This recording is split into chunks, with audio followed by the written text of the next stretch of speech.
Hello everyone, welcome back to IGNOU exams. आज मैं आपको इग्नू के course BEGS 185 English language teaching करवाऊंगी। इस बुक में गाइस टोटल 3 ब्लॉक्स हैं, जिसका फर्स्ट ब्लॉक अभी हम कर रहे हैं। इसकी मैंने 2 यूनिट्स करवा दी हैं। आज यूनिट 3 में इसका थर्ड चेक योर प्रोग्रेस करवाऊंगी। और आप चैनल की प्लेलिस्ट में जाइएगा, BEGS 185 के नाम से मैंने प्लेलिस्ट क्रिएट करी हुई है, जिसमें आपको इस यूनिट की ऑलमोस्ट सारी बुक्स सारे चैप्टर्स मिल जाएंगे। नाउ यूनिट 3 स्टार्ट करते हैं, learner with a special needs. ये है यूनिट 3 और इसका यहाँ चेक योर प्रोग्रेस 2 तक मैं कंप्लीट करवा चुकी हूँ। आज हम इसका आगे से चेक योर प्रोग्रेस स्टार्ट करेंगे। हेडिंग है गाइस रीडिंग डिफ़िकल्टीज़। ये जो यूनिट है इसको मैंने थोड़े अलग तरीके से करवाया है।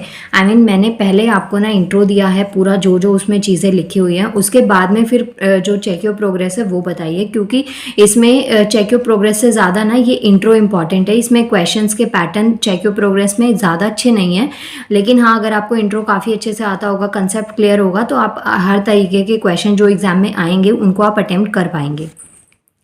नाउ हेडिंग है रीडिंग डिफ़िकल्टीज़।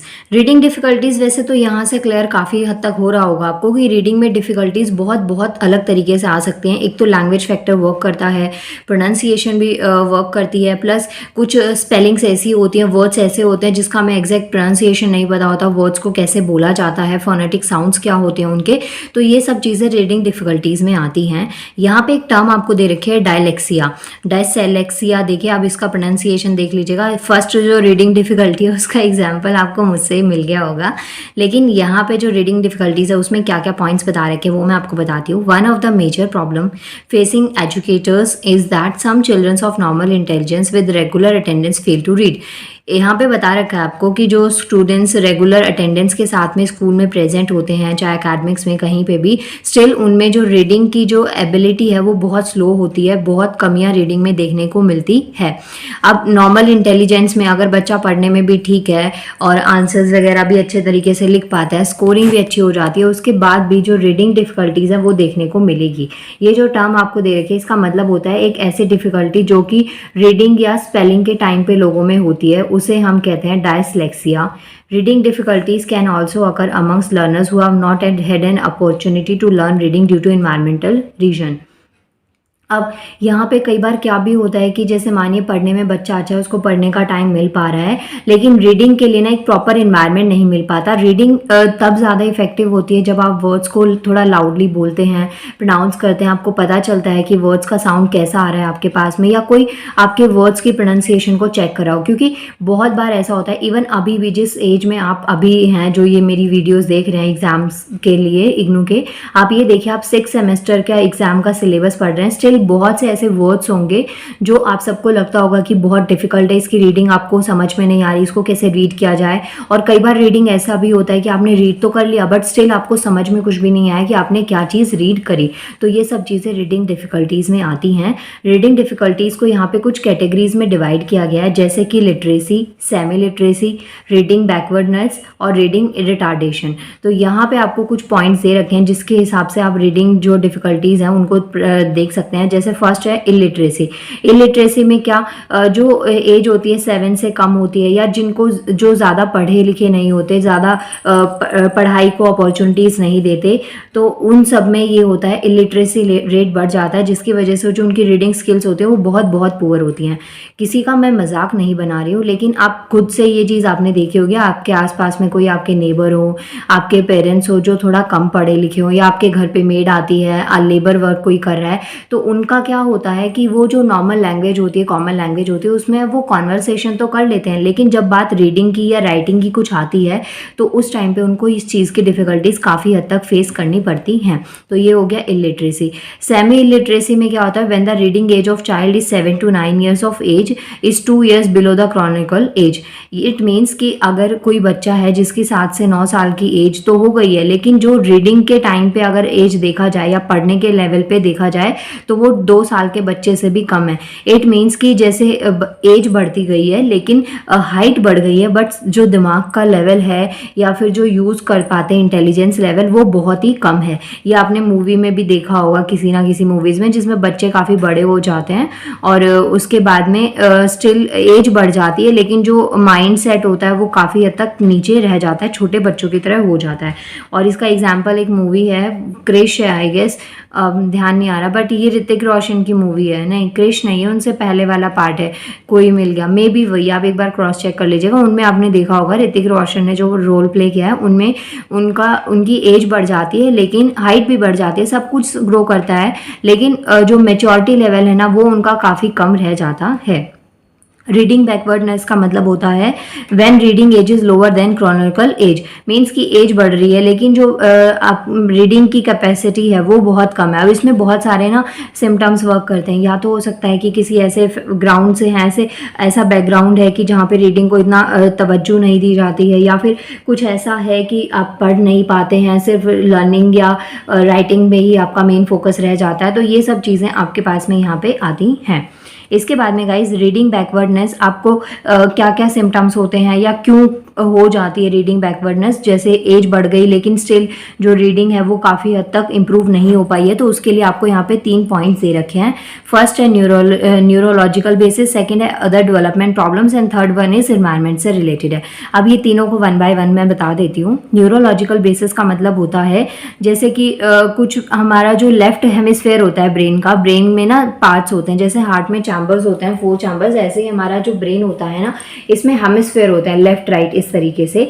सो यहाँ पे आपको बता रखा है जो लेफ्ट हेमिस्फेयर होता है वो रीडिंग के लिए फंक्शनली मतलब वो इम्पॉर्टेंट होता है अगर साइंटिफिक वे में देखें तो। लेकिन कुछ लोगों में ना ये जो सिचुएशन होती है ये डिस्टर्ब हो जाती है और ऐसा नहीं हो पाता है, जिसकी वजह से क्या होता है उनका जो लेफ्ट हेमिस्फेयर है वो ज़्यादा अच्छे तरीके से फंक्शन नहीं कर पाता। जो राइट या लेफ्ट जो अवेयरनेस होती है ब्रेन की उनमें कॉम्प्लिकेशंस देखने को मिलती हैं, जिसकी वजह से बहुत सी कंफ्यूजन लेटर्स को साउंड करने में आ जाती हैं। जैसे बी और डी में ऑलमोस्ट सिमिलर दिखते हैं ना, बी को आपने उल्टा लिखा तो डी दिख गया, तो ये चीज़ें उनको काफ़ी दिक्कतें फेस करनी पड़ती हैं, जिसकी वजह से वो ठीक से प्रोनाउंस नहीं कर पाते या वर्ड्स में जो रीडिंग जो उनकी होती है ना वो फ्लुएंसी के साथ में नहीं हो पाती है।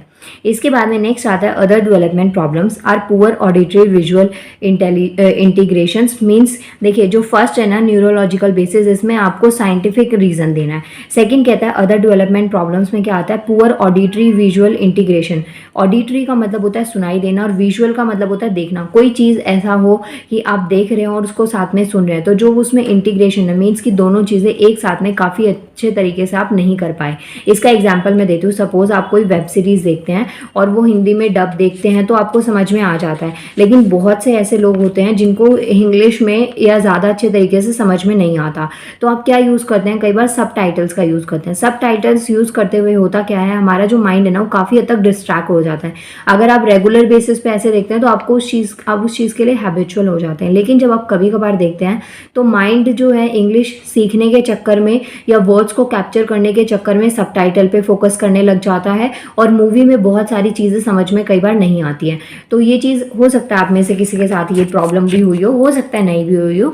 सो यहाँ पे सिर्फ आपको यही चीज़ बता रखे है कि जो ऑडियो और विजुअल जो टेक्निक है उसकी वजह से थोड़ी सी दिक्कतें आ जाती हैं जब उसमें इंटीग्रेशन मतलब कि उनमें ठीक तरीके से कोऑर्डिनेशन नहीं हो पाता। नेक्स्ट आता है environmental cause. These are the causes that are external factors deter a child from reading in situations where a child has been taught to a sound out very letter. यहाँ पे जो है ना एक्सटर्नल फैक्टर्स वर्क करते हैं, जैसे कि suppose कोई जो लेटर है वर्ड है उसको प्रोनाउंस कर दिया तो गलत ही लोगों ने सुन लिया, उसको करेक्ट नहीं किया गया, जिसकी वजह से रीडिंग में बाद में दिक्कतें फेस करनी पड़ती हैं। इसके अलावा जैसे कि CH है या S साउंड है, SH है, S है, ऐसे जो साउंड्स होते हैं अलग अलग लेटर्स के अलग अलग साउंड्स होते हैं, तो उनमें भी आपको उसमें भी अगर आप डिफरेंस नहीं समझ पाते तो भी ये एक एनवायरमेंटल कॉज है कि आपने जब सीखा तो उस टाइम पे आप वो चीज़ को समझ नहीं पाए। और जब ऐसा कभी आपके साथ में होता है तो उस टाइम पे अगर कोई आपको पॉइंट आउट कर दे वो भी ज़्यादा क्राउड में, सो उस टाइम पे हम उस चीज़ को लेके बहुत नेगेटिव हो जाते हैं कि हाँ हमें ये चीज़ नहीं आ रही है या हम इसको नहीं करेंगे, तो जो नेगेटिविटी है वो धीरे धीरे आने लग जाती है। It has also been sent in a families where parents do not enjoy reading, children do not have an inclination towards reading. यहाँ पे आपको एक नॉर्मल सी बात बता रखी है, जो आप अपने फैमिली में देखते हैं, छोटा बच्चा ना अपनी फैमिली में जो चीज़ देखता है धीरे धीरे उसके अंदर भी वही चीज़ें आने लग जाती हैं। और रेयर केस जो होते हैं वो एक्सेप्शंस, जो अपनी फैमिली से थोड़ा अलग चलते हैं वो एक्सेप्शंस होते हैं, ऐसा नहीं कि नहीं होते, लेकिन मोस्टली जो चीज़ें होती हैं वो अपने आसपास के एनवायरनमेंट को देख कर ही आती हैं। सपोज कहीं पे कोई लेबर वर्क करती है, ईंट है, ये ब्रिक्स वगैरह जो बनती है चिमनी एरिया टाइप, वहाँ पे अगर वो लोग काम करते हैं तो उनके जो बच्चे बड़े हो रहे हैं वो धीरे धीरे उन्हीं चीज़ों को देखते हुए सीखते चले जाते हैं, तो उन्हें वो चीज़ अपने आप आ जाती है। अगर आपके फैमिली में आपके पेरेंट्स काफ़ी एजुकेटेड हैं और वो पढ़ाई को लेके बहुत सीरियस है, डिसिप्लिन में रहते हैं, तो ऑटोमेटिकली आप में भी वो चीज़ें आ जाएंगी। अगर आपके आसपास में लोग गाली देते हैं, मिसबिहेव करते हैं, अच्छे तरीके से बात नहीं करते, रिस्पेक्ट के साथ में बात नहीं करते, तो वो चीज़ें आप में ऑटोमेटिकली आ जाएंगी, उसमें आपकी कोई गलती नहीं होती है। सो ये जो बैकवर्ड ग्राउंड जो बैकग्राउंड होता है ना वो बहुत मैटर करता है। यहाँ पे यही चीज़ आपको बता रखी है कि कुछ फैमिलीज़ में ऐसा होता है, जो पेरेंट्स होते हैं ना वो रीडिंग को या जो एजुकेशन है उसको ज़्यादा इंपॉर्टेंस नहीं देते, या रीडिंग को स्पेशली ज़्यादा इंपॉर्टेंस नहीं देते हैं, तो उनके बच्चों में भी यही चीज़ कहीं ना कहीं देखने को मिल जाती है। इसके बाद में यहाँ पे कुछ आपको डिफरेंट टाइप की डिफ़िकल्टीज़ दे रखी हैं, रीडिंग में किस तरीके की डिफ़िकल्टीज़ होती हैं और उनकी रेमेडीज़ क्या क्या है। अब यहाँ पे 2 मेजर दे रखी हैं, वैसे तो 3 हैं, लेकिन इन 2 पेजेस पे 2 दिखाती हूँ मैं आपको। एक है विजुअल, मीन्स की कोई चीज़ आपने देखी, और एक है ऑडिटरी। ऑडिटरी वर्बल मीन्स कि आपने कुछ सुना या बोला, जहाँ पे आपने कोई पिक्चर्स प्रेजेंटेशन का यूज़ ना किया हो। सो विजुअल का मतलब कोई चीज़ देख के, और ऑडिटरी का मतलब कोई चीज़ सुन के। फर्स्ट जो है वो है विजुअल मोटर डिफ़िकल्टीज़। ये 3 कैटेगरीज में डिवाइड है, जो आपकी स्पेसिफिक रीडिंग डिफ़िकल्टीज़ और देयर रेमेडिएशंस है ना, 3 कैटेगरीज में आपको दे रखे हैं। पहले आपको डिफ़िकल्टीज़ बता रखे हैं, उसके बाद में उसकी रेमेडीज़ बता रखे हैं कि किस तरीके से आप इन डिफ़िकल्टीज़ पे ओवरकम कर सकते हैं। Now visual motor difficulties first आता है when childrens are not able to find the difference between the reverse and the non reverse words like burn, bran. देखिए यहाँ पे क्या है, वर्ड ऑलमोस्ट सिमिलर है, बस कुछ अल्फ़ाबेट्स ऊपर नीचे हो गए हैं, जैसे डिप, पिड, पिड, बिप, डिप। तो इन वर्ड्स में अगर आप डिफरेंस क्रिएट नहीं कर पाते तो ये चीज़ होती है visual motor difficulties. They have a problem in visual sequencing and though they begin to record words and they go by sound clues alone and this tend to make spelling mistakes like talk और talk. अब कई बार क्या होता है, जब आप इन words को बिना देखे बोलते हैं तो आपको ना प्रोनाउंस करते वक्त भी क्लियर नहीं होता है। यहाँ पे एग्जाम्पल क्या दे रखा है, जैसे टॉक वर्ड बोलते हैं, टॉक टॉक दोनों क्या है, ऑलमोस्ट सेम प्रोनाउंसिएशन है, लेकिन जब आप देख लेंगे कि हाँ ये वर्ड की स्पेलिंग है तो आपको समझ में आएगा कि ये टॉक अलग है और ये टॉक अलग है। ऐसे ही जैसे फॉक और फॉग, फॉक वर्ड जो होता है FORK लिखते हैं या FOG लिखते हैं या फॉक लिखते हैं, तो ये वर्ड्स क्या है ऑलमोस्ट सेम प्रोनाउंस करते हैं, बट सेंटेंस में जब देखते हैं या जो इस तरीके की राइमिंग वर्ड्स में हम देखते हैं तो हमें क्लियर होता है कि ये चीज़ें अलग अलग है। लेकिन ये क्लैरिटी आपको पहले लानी पड़ती है। जब हम ऐसे वर्ड्स में इस तरीके का डिफरेंस नहीं आइडेंटिफाई कर पाते तो होती है जो हमें डिफिकल्टी, उसे कहते हैं visual motor difficulties. Now they might also read for instead of from और वाइट एज अ विच। और यहाँ पे वर्ड आपको बता रखा है कि जो ये वर्ड्स हैं इनकी जगह पे हम इन वर्ड्स को यूज़ करते हैं। जैसे फॉर वर्ड लिखा हुआ है उसकी जगह पे आपने फ्रॉम पढ़ लिया, और कई बार ऐसा आप लोगों के साथ भी प्रोनाउंस करते हुए हो जाता होगा, वाइट है तो उसको विच रीड कर लिया। सो ये जो चीज़ें होती हैं ये होती हैं विजुअल मोटर डिफिकल्टीज़। कई बार क्या होता है फ्लुएंसी में रीड करते करते ना वर्ड्स कुछ एक आधो गलत हो जाते हैं। सो इस टाइप की जो डिफिकल्टीज़ होती हैं उसको हम कहते हैं visual motor difficulties. Such learners also have problems in drawing figures in correct orientation, drawing open and close figure और drawing correct number of dots in a figure। इन ये जो विजुअल मोटर डिफिकल्टीज होती हैं ये सिर्फ प्रोनाउंसिएशन के time पे ही नहीं, रीडिंग टाइम पर ही नहीं, कई बार बच्चे को डिफिकल्टीज कब आती है, जैसे सपोज कोई फिगर दे रखी है उसमें नंबर ऑफ डॉट्स आपको काउंट करने हैं। अब कोई एक फिगर आप इमेजिन करिए जिसमें बहुत सारी डॉट्स हैं, तो आप उसमें जब डॉट्स को काउंट करते हैं ना तो आपको ऑलमोस्ट जो कन्फ्यूजन होने के चांसेस होते हैं ना वो नंबरिंग ऑफ डॉट्स में हो जाते हैं। तो ये चीज़ यहाँ पे बता रही है कि कुछ ड्राइंग होती है, फिगर ओरिएंटेटेड स्ट्रक्चर्स होते हैं, उनको ड्रॉ करने में भी विजुअल मोटर डिफिकल्टीज देखने को मिलती हैं। इसके बाद में नेक्स्ट दे रखा है some of these childrens fuse letters and may read clause और डोज। यहाँ पे कुछ और वर्ड्स दे रखे हैं, जैसे क्लोज को डोज पढ़ लिया, और भी कुछ ऐसे वर्ड्स हैं जिसकी जो रीडिंग डिफिकल्टीज़ हैं उनमें आपको देखने को मिलेंगी, जिनमें विजुअल मोटर डिफिकल्टीज़ होती हैं। यहाँ पे इसको 3 पार्ट्स में डिवाइड किया गया है। फर्स्ट पैराग्राफ आपको बता रखा है, सेकेंड बता रखा है, और ये हो गया थर्ड। तो ये 3 कैटेगरीज आपको डिफिकल्टीज़ में लिखनी है। इसके बाद में यहाँ पे आपको कुछ रेमेडीज़ दे रखी हैं। Children with visual motor difficulties can be help through, means कि अगर कोई बच्चा जिसको विजुअल मोटर डिफिकल्टीज़ हैं उनको आप उनकी हेल्प कैसे कर सकते हैं। तो ये कुछ पॉइंट्स आपको दे रखे हैं, जैसे कि एनालाइजिंग वर्ड्स इनटू पार्ट्स, जो वर्ड्स हैं उनको पार्ट्स में ब्रेक करके फिर एनालाइज कर लिया। उसके अलावा कलर एज अ क्यू, या फिर जो मूवमेंट ऑफ ट्रेस शेप्स हैं, मीन्स कि जो भी चीज़ आप बच्चे को पढ़ाते हैं या जो भी आप वर्ड्स को समझा रहे हैं तो वो वर्ड्स पे काफ़ी फोकस किया जाए। अगर आप कोई फिगर रिप्रेजेंटेशन दे रहे हैं तो उसमें भी फिगर में कुछ भी चीज़ अगर बच्चा ऑब्जर्व कर रहा है तो वो बहुत ही कॉन्सेंट्रेशन के साथ में करें। जब आप स्टार्टिंग में कंसंट्रेशन के साथ करते हैं, उसके बाद में आपकी धीरे धीरे प्रैक्टिस इतनी ज़्यादा हो जाती है कि आप उन चीज़ों में ना प्रो हो जाते हैं, फिर आपको दिक्कत नहीं आती है। ऐसा ही सेम एग्जांपल आप यहाँ से ले लीजिए। देखिए जो वीडियो है ना इसको पोस्ट करना, उसके बाद में इन वर्ड्स को, ये जो आपको पॉइंट्स दे रखे हैं इनको पढ़ना है। इसमें बहुत सारे पॉइंट्स आपको दे रखे हैं। हर एक रेमेडी का कम से कम 5 पॉइंट्स आप लर्न कर लेना। 5 मैं इसलिए कह रही हूँ क्योंकि अभी जैसे एग्जाम्स आपके पास में आ रहे हैं ना, तो आप सबके ऊपर एक तरीके का स्ट्रेस क्रिएट हो गया होगा कि पढ़ना बहुत सारा है। तो 5 करने से एक लिमिट भी हो जाएगी। प्लस जब एग्जाम में अगर मानिए 3 या 2 आप एग्जाम्पल भी लिखते हैं तो आपको ज़रूरी नहीं है कि 5 के 5 याद रहें। उनमें से कुछ आप इन्वायरमेंट जो होता है ना एग्जाम वाला, उसमें भूलने के भी चांसेस हो जाते हैं। तो यहाँ पे यही चीज़ें हैं कि कुछ पिक्टोरियल अरेंजमेंट और काफ़ी अच्छा ऑब्जर्व बच्चे को करके दिखाया जाए। तो ये चीज़ें उनमें अगर धीरे धीरे डाली जाएंगी तो एक टाइम के बाद में वो अपने आप में उनकी स्किल्स जो हैं वो डेवलप हो जाती हैं। इसके बाद में नेक्स्ट आता है auditory, verbal and language difficulties. अभी हमने विजुअल डिफिकल्टीज़ को पढ़ा, अब हम पढ़ेंगे auditory, verbal and language difficulties.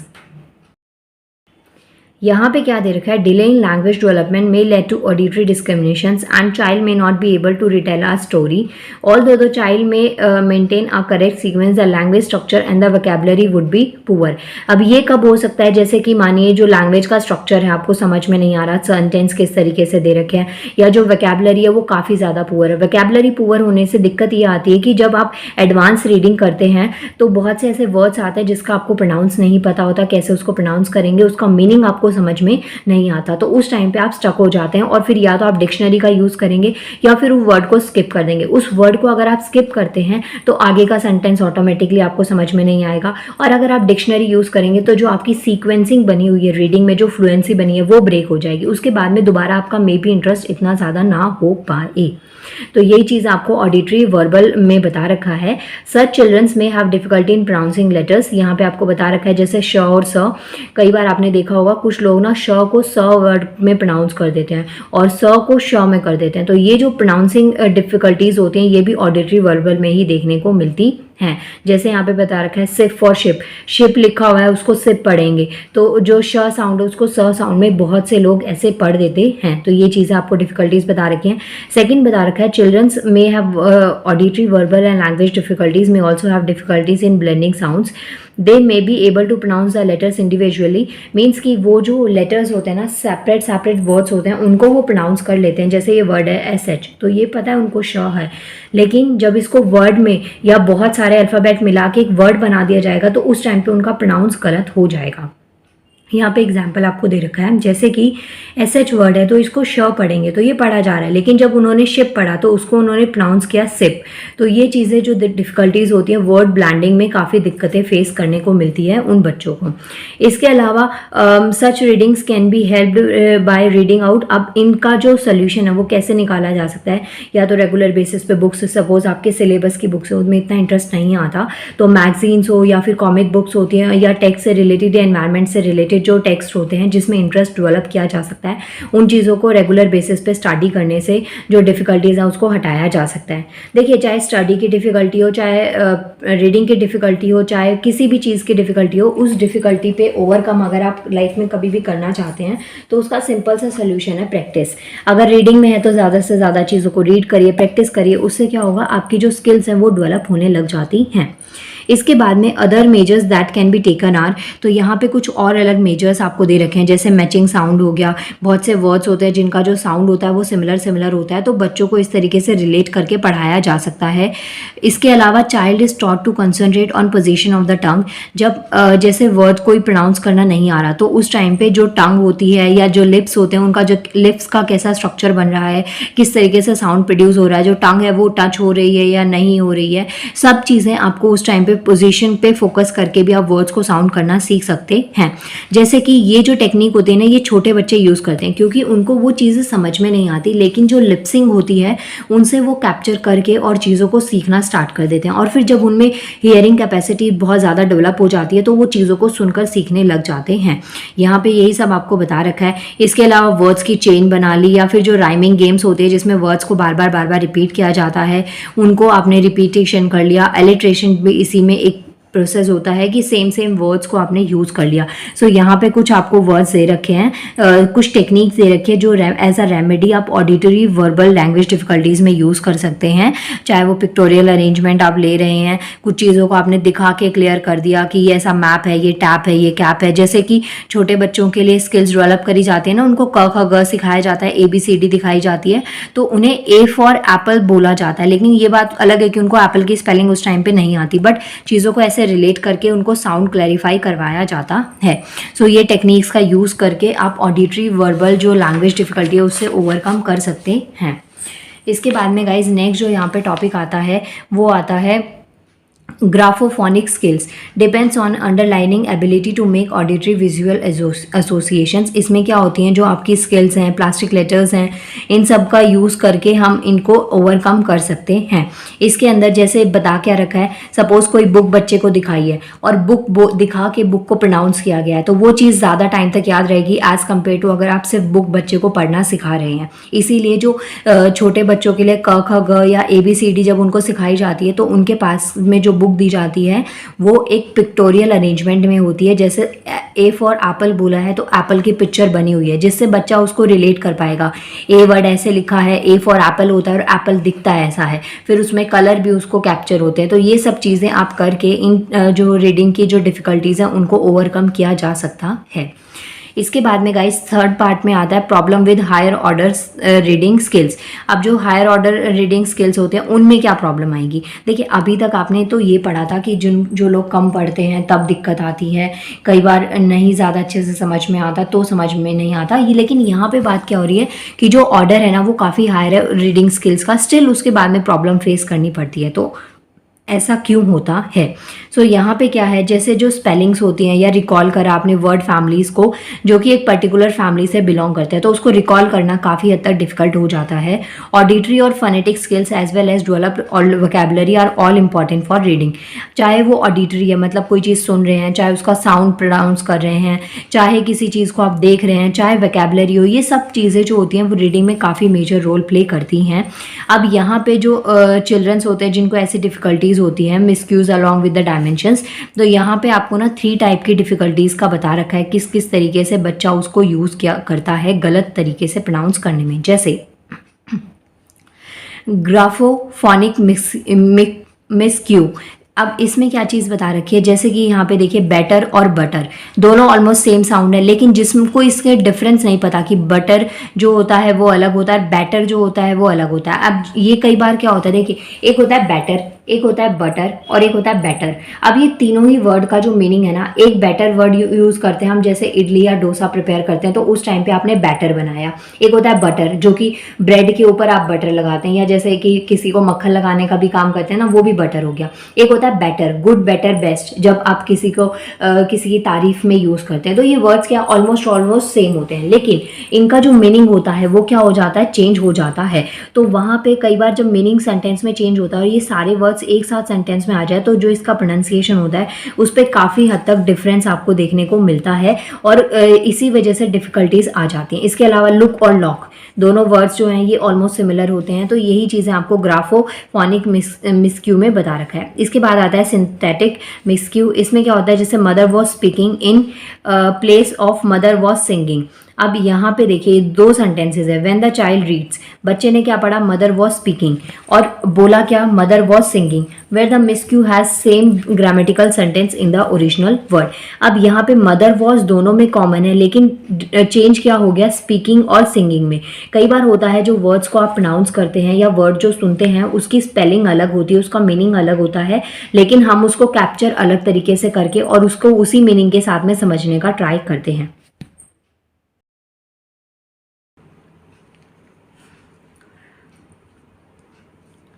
Semantic में स्क्यू में आता है जिसमें वर्ड्स को सिनोनिम की फॉर्म में यूज़ किया जाता है। जैसे यहाँ पे लिखा है we went to our house या होम, तो यहाँ पे होम की जगह किससे रिप्लेस कर दिया, हाउस से रिप्लेस कर दिया। तो होम और हाउस दोनों ही सिमिलर वर्ड्स हैं। जब इस तरीके से सिमिलर वर्ड्स होते हैं उनको जब रिप्लेस किया जाता है उसे हम सेमेंटिक मिसक्यू कहते हैं। जो वर्ड सिनोनिम है इसका मतलब होता है same word. As for synonym, as for same, मैंने तो ऐसे ही याद किया हुआ है, आप भी देख लीजिएगा आप किससे इसको लर्न करेंगे। मतलब कि जिनके सिमिलर मीनिंग्स होते हैं। सिनोनिम एंटोनिम्स आपके एग्जाम में भी पूछे जाते हैं।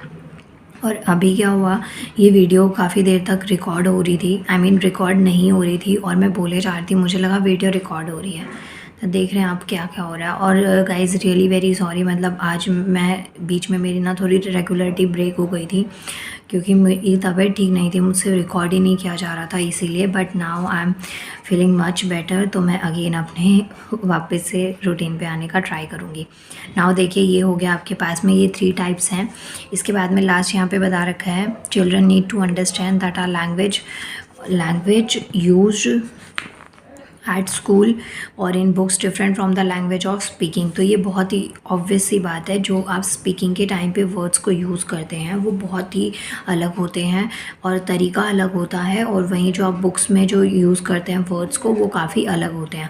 क्योंकि जब आप स्पीकिंग का यूज़ करते हैं तो उस टाइम पे हम मोस्टली शॉर्ट फॉर्म्स यूज़ कर लेते हैं, या फिर जैसे व्हाट्सएप इंस्टा पे जो लैंग्वेज होती है शॉर्ट में चीज़ों को जल्दी से निपटा देना, वही चीज़ हम कर लेते हैं। लेकिन बुक्स में कोई भी चीज़ होती है ना वो काफ़ी स्टैटिक मैनर में लिखी होती है कि बाद में भी उसको कोई पढ़े तो उसको समझ में आ जाए।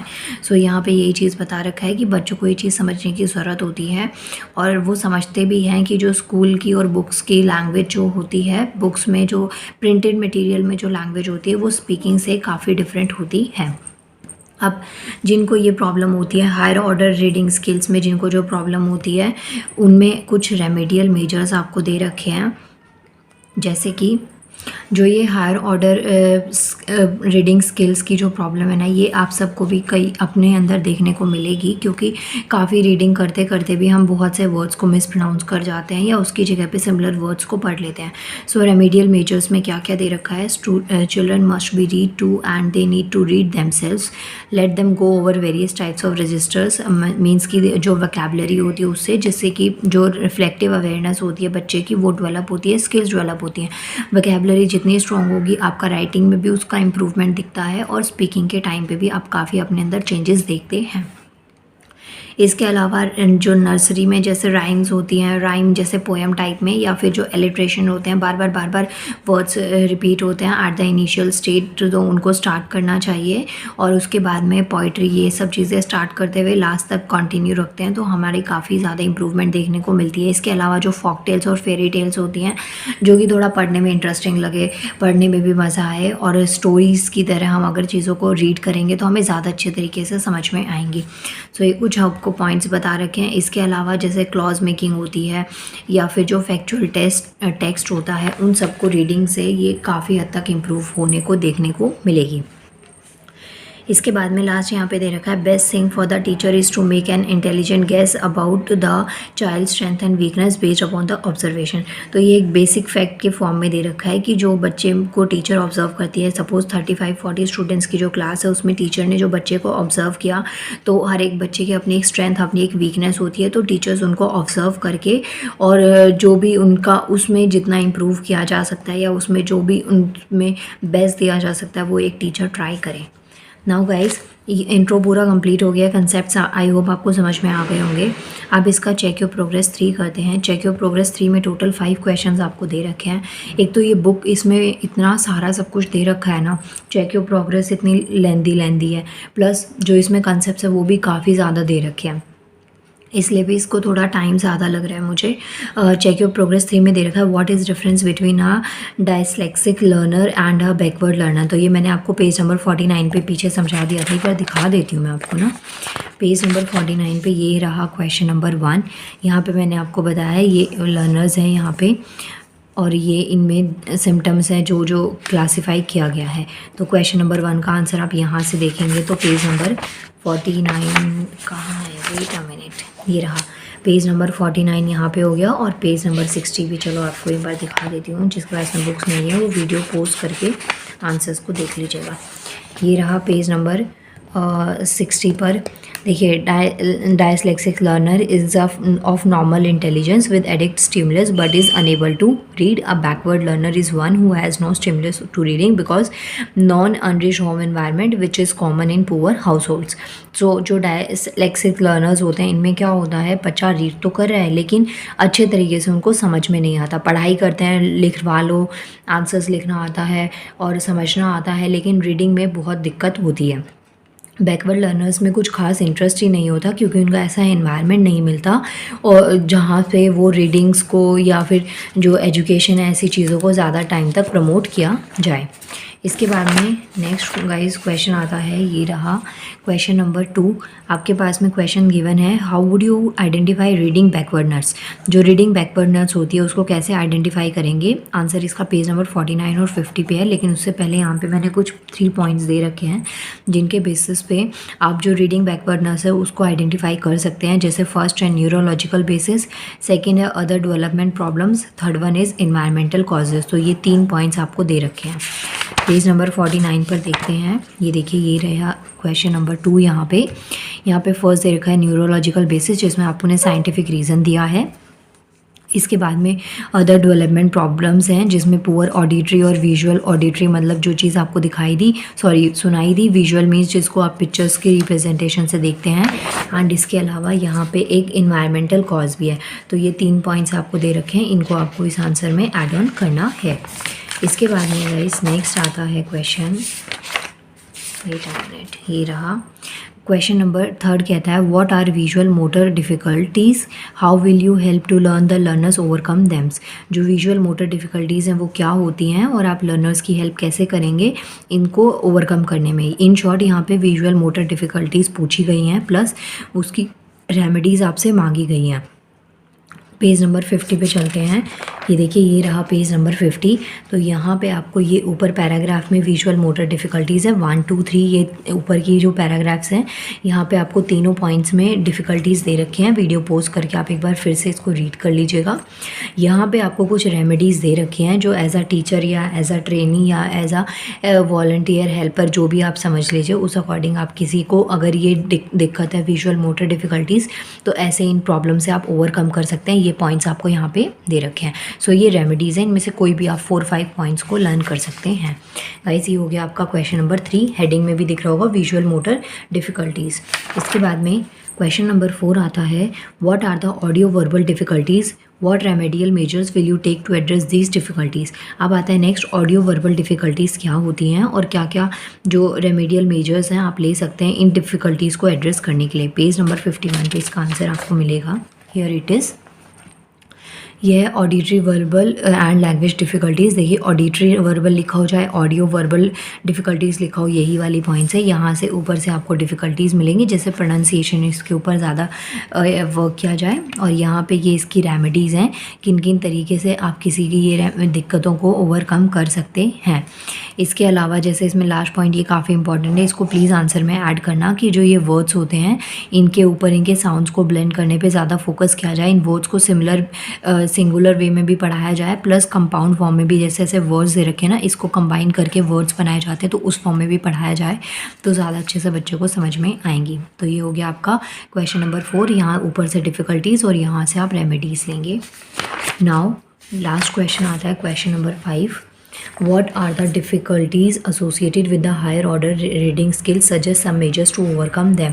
तो आपको यहाँ पे बताना है जो हायर ऑर्डर स्किल्स होती हैं उनसे क्या क्या डिफ़िकल्टीज़ आती है। पेज नंबर 52 और 53 पे ये रहा क्वेश्चन। यहाँ पे आपको ये डिफ़िकल्टीज़ दे रखी है, 3 पार्ट्स में इसको डिवाइड किया गया है और यहाँ नीचे इसकी रेमेडीज़ दे रखी है। इन शॉर्ट आपको ना मैंने गाइस देखिए ये रही रेमेडीज़ इसकी, आप वीडियो पॉज़ करके लिख सकते हैं यहाँ से, अदरवाइज़ स्क्रीनशॉट भी ले सकते हैं। यहाँ पे टोटल 3 डिफ़िकल्टीज़ पढ़ाई हैं। एक है विजुअल मोटर, सेकंड है auditory and third one is यहाँ पे दे रखी है आपको problem with higher order reading skills. तीनों डिफ़िकल्टीज़ विद रेमेडीज़ मैंने कंप्लीट करवा दी हैं और एग्ज़ाम में तीनों ही क्वेश्चंस जो आपके चेक ऑफ प्रोग्रेस दे रखे हैं इसमें तीनों दे रखे हैं, तो इसका मतलब बहुत सिंपल सा है कि आपके एग्ज़ाम में तीनों में से एक क्वेश्चन तो आएगा ही आएगा। सो प्लीज़ इसको कंप्लीट कर लीजिएगा। नाउ मिलते हैं नेक्स्ट वीडियो में। एंड अगेन सॉरी वीडियोज़ इतना मैंने ये डिले करा उसके लिए सॉरी गाइस। नेक्स्ट मैं आगे रेगुलर बेसिस पे कंटिन्यू करूँगी। नाउ मिलते हैं नेक्स्ट वीडियो में। Thank you so much.